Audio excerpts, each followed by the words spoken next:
किसी भी देश की सर्वोच्च संस्था संसद होती है और उस देश की संसद में जनता के चुने हुए प्रतिनिधि जनता के कल्याण के लिए कानून का निर्माण करते हैं। लेकिन यही प्रतिनिधि यदि अपने आचरण की वजह से सदन के द्वारा निष्कासित किए जाएं, तो ये एक चिंता का विषय है। साथ ही साथ जनता का लोकतंत्र पर विश्वास को कम करता है।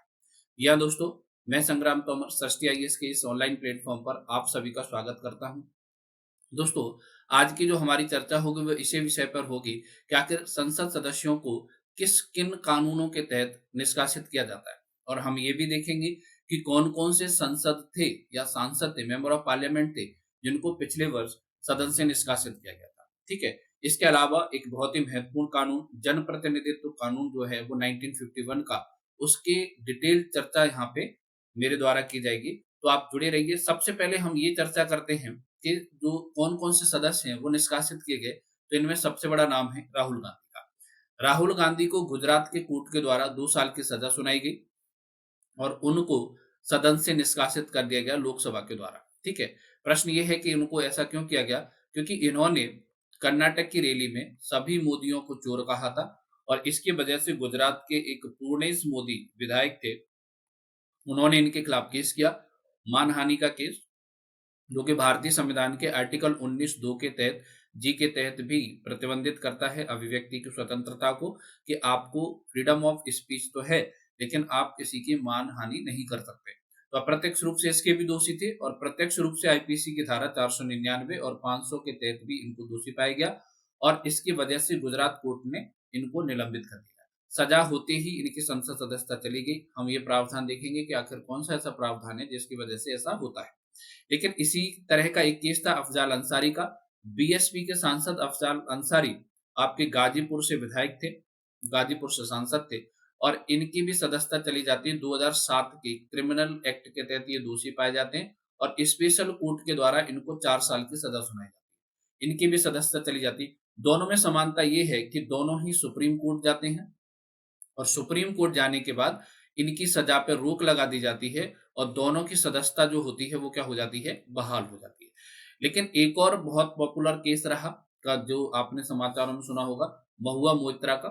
महुआ मोइत्रा जो कि दोषी पाई गई लोकसभा के द्वारा, इनको लोकसभा ने निष्कासित किया।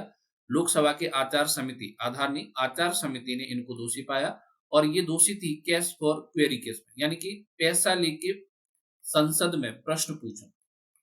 एक बहुत बड़े कारोबारी थे Hiranandani, doctor Hiranandani real estate के। उनको इन्होंने लोकसभा की लॉगिन पासवर्ड आईडी दे दी थी। दुबई से रह के वो उसमें प्रश्न पूछते थे और प्रश्न डाल देते थे और महुआ मोइत्रा उसी प्रकार प्रश्न पूछती थी संसद में। लोकसभा ने इनको दोषी पाया गया और बाद में ये सुप्रीम कोर्ट गई। देखिए, ऊपर के केस और इनके केस में डिफरेंस ये है कि अफजाल अंसारी, राहुल गांधी को कोर्ट के द्वारा सजा होती है, जो आपके लोकसभा के द्वारा निष्कासित किए जाते हैं। लेकिन महुआ मोइत्रा को लोकसभा के द्वारा निष्कासित किया जाता है, फिर ये कोर्ट जाती है। हालांकि अभी रिसेंट न्यूज ये है कि अब इनकी याचिका कोर्ट के द्वारा मार्च तक के लिए बढ़ा दी गई है, तो सुनवाई अभी महुआ मोइत्रा की जारी है।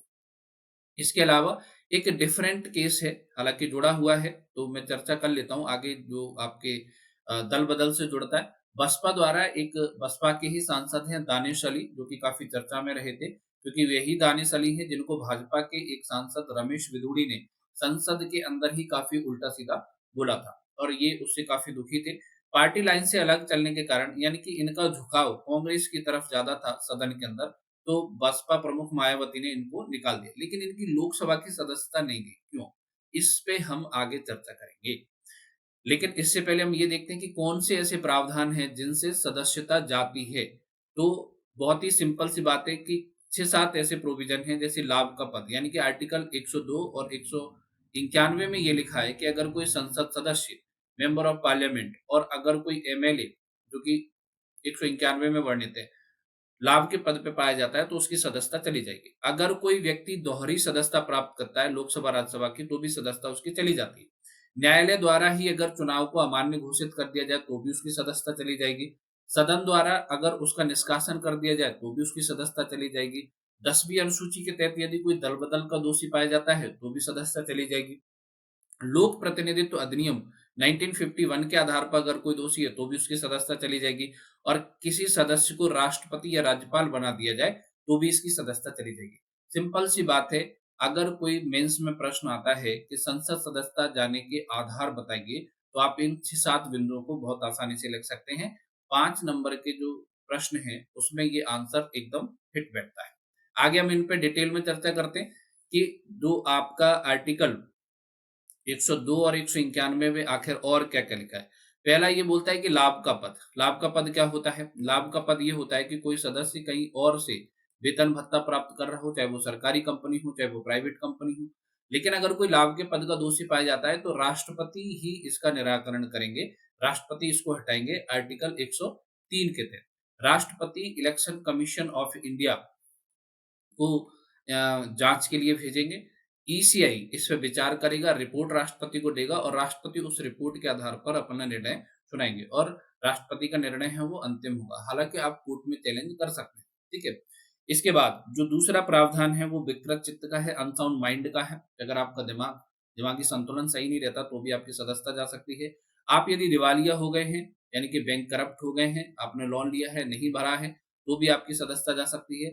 नागरिकता से संबंधित प्रावधान मतलब आपने किसी दूसरे देश की नागरिकता प्राप्त कर ली है या आप दूसरे देश के नागरिक हैं और यहाँ पे किसी सांसद और विधायक के पद पे हैं, तो भी आपकी सदस्यता जा सकती है अगर आपने डॉक्यूमेंट ठीक से उपलब्ध नहीं कराए।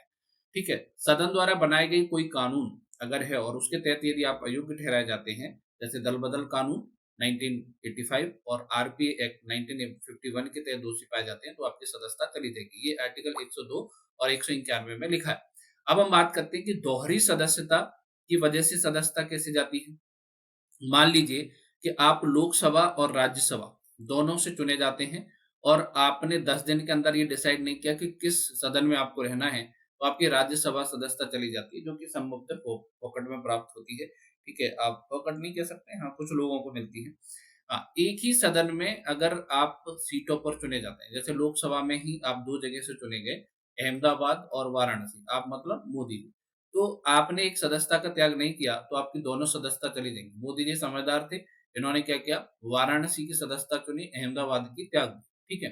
तो ये सदन के सदस्य हैं आज भी। आप संसद के किसी सदन के साथ-साथ राज्य के विधानमंडल के सदन अगर आप सदस्य बनते हैं, 14 दिन के अंदर आप ये डिसाइड करना पड़ेगा कि आपको कौन से सदन में रहना है, लोकसभा, राज्यसभा में या फिर विधानसभा में, नहीं तो आपकी संसद सदस्यता चली जाएगी। इसका बेस्ट उदाहरण है नरेंद्र मोदी के साथ-साथ अभी हाल ही में भाजपा ने 22 ऐसे सांसदों को, जिसमें किरोड़ी लाल मीणा राज्यसभा के सांसद थे, राजस्थान के, और इनमें से 12 सांसद जो हैं, वो एमएलए बन के आए, ठीक है? तो 12 सांसद एमएलए थे, ये सभी जीत गए। अब ये 2 सदन के सदस्य हो गए, लोकसभा के भी और विधानसभा के। तो इनको एक सदस्यता त्याग दी। विधानसभा अभी अध्यक्ष बने हैं नरेंद्र सिंह तोमर, क्योंकि इन्होंने अपनी संसद सदस्यता को त्याग के विधायक रहना चुना या फिर इनको ऐसा बोला गया। ठीक है? अगर ये ऐसा नहीं करते तो इनकी सदस्यता चली जाती। इसके बाद जो अगर हम बात करें आपका कि मान लीजिए अगर न्यायालय द्वारा ही आपका चुनाव अमान्य घोषित कर दिया जाए, जैसे कि इंदिरा गांधी के साथ हुआ था 1975 में, तो भी आपकी सदस्यता चली जाएगी।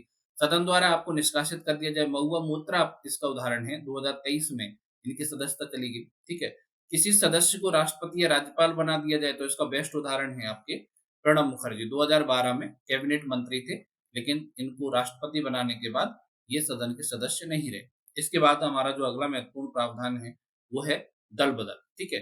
तो अगर आप दल बदल के दोषी हैं और ये जो दल बदल कानून है वो 10वीं अनुसूची में वर्णित है, आप देखिए, ठीक है, 10वीं अनुसूची में 52वें संविधान संशोधन 1985 के तहत इसको जोड़ा गया और इसका पहला मुख्य प्रावधान ये है कि अगर कोई स्वेच्छा से अपने राजनीतिक दल का त्याग कर दे तो उसकी सदस्यता चली जाती है, ठीक है।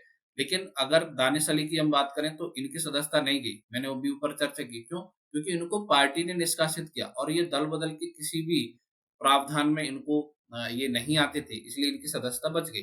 मान लीजिए अगर ये अपने दल के निर्देश के विरुद्ध कार्य करते थे, मतदान करते थे और 15 दिन के अंदर मान लीजिए इनको क्षमा नहीं किया जाता, तो इनकी सदस्यता जा सकती थी, लेकिन इसके भी दोषी ये नहीं थे। निर्दलीय सदस्य यदि कोई है, राजनीतिक दल में यदि वो शामिल हो जाता है, तो उसकी सदस्यता चली जाती है।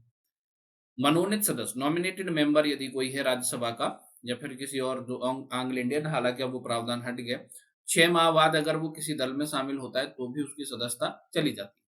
मान लीजिए दल बदल से संबंधित कोई विवाद होता है तो उसका समाधान वैसे तो सभापति और अध्यक्ष करते हैं, लेकिन ये न्यायिक समीक्षा के अधीन है। इसका मतलब ये है कि आप कोर्ट जा सकते हैं, दल बदल कानून के तहत यदि आपको दोषी पाया जाता है तो।